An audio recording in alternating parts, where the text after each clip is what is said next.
7 kakak perempuanku cantik bab 506 bantuan.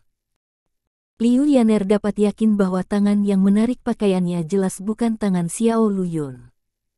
Karena bajingan Xiao Luyun itu, jika dia benar-benar bergerak, dia pasti tidak hanya menarik pakaiannya, tetapi akan menggerakkan telapak tangannya sedikit ke bawah dan mendarat di bagian yang terbalik.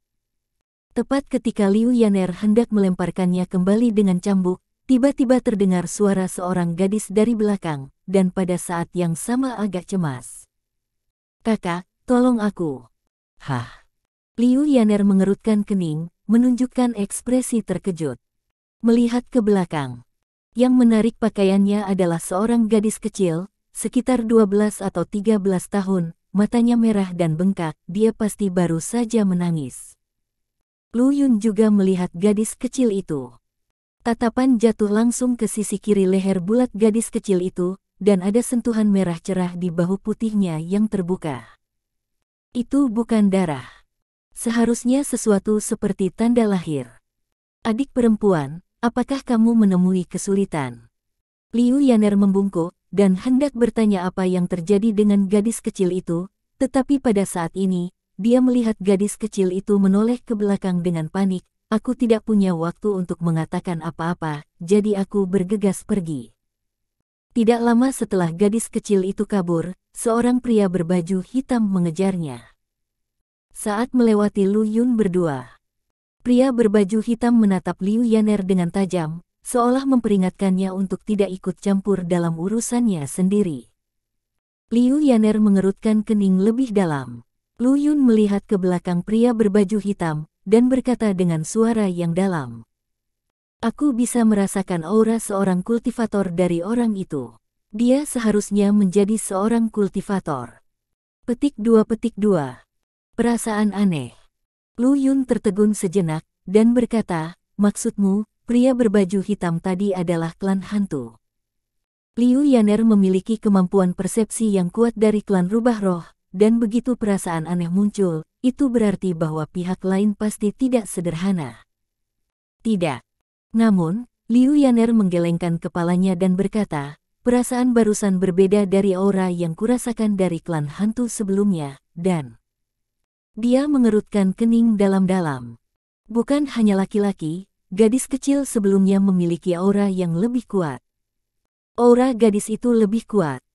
Lu Yun juga tiba-tiba mengerutkan kening. Liu Yaner berkata, "Lu Yun kecil, mengapa kita tidak pergi dan melihat? Gadis kecil itu pasti menghadapi bahaya, kalau tidak dia tidak akan meminta bantuan kita."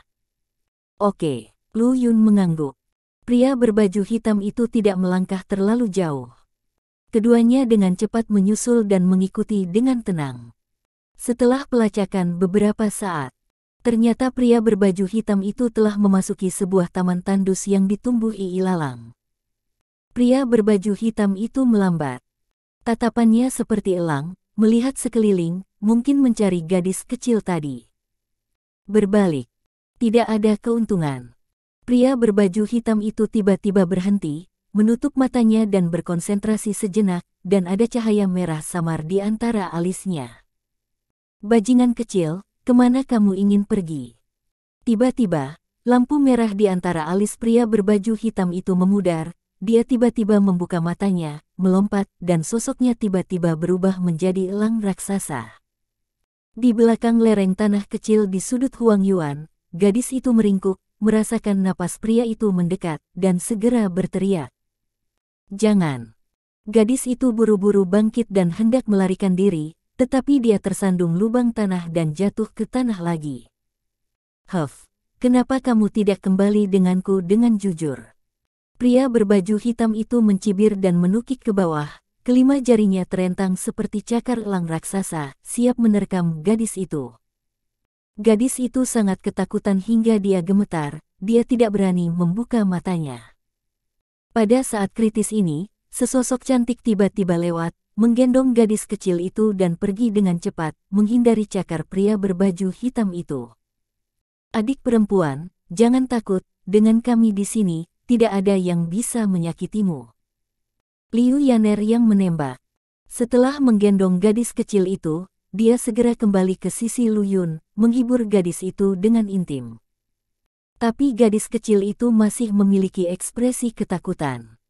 Kakak, orang itu sangat kuat, aku takut.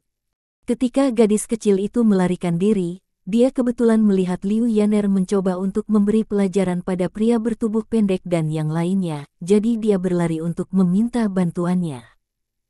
Hanya saja gadis kecil itu juga tahu bahwa Liu Yaner mungkin bukan tandingan pria berbaju hitam, jadi setelah mengucapkan sepatah kata pun kepada Liu Yaner, dia segera pergi dengan tergesa tanda hubung gesa.ke atas. Karena pria berbaju hitam itu sudah melihatnya.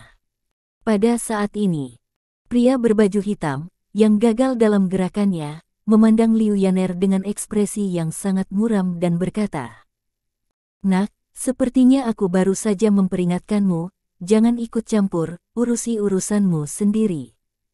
"Kamu yang memintaku," Liu Yaner berkata tanpa menunjukkan kelemahan.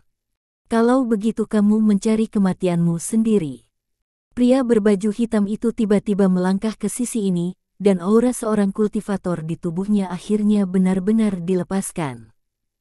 Saat napasnya dilepaskan, tubuh gadis kecil itu bergetar lebih keras, dan ekspresinya menjadi lebih ketakutan.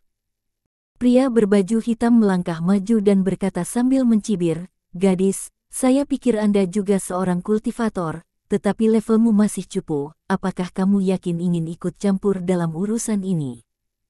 Ketika dia masih kecil, dia menggunakan ki sejatinya, jadi pria berbaju hitam itu segera menyadari bahwa Liu Yaner berada di pemurnian ki tingkat kelima. Tingkat kelima pemurnian ki. Di depannya, seorang kultivator di tahap pendirian yayasan, dia tidak cukup untuk melihat sama sekali. Itu sebabnya pria berbaju hitam merasa bahwa Liu Yaner sedang mencari kematiannya sendiri. Namun, apa yang tidak diharapkan pria berbaju hitam itu adalah bahwa setelah merasakan auranya, Liu Yaner tidak hanya tidak menunjukkan tanda-tanda ketakutan, tetapi juga melakukan serangan balik dengan mata terbelalak. "Bukankah ini hanya periode pembangunan fondasi? Kenapa kamu sangat ganas? Percaya atau tidak? Biarkan anjing itu menggigitmu." Lu Yun, speechless. "Kamu adalah anjingnya, dan seluruh keluargamu adalah seekor anjing. Tidak, kamu adalah seekor vixen.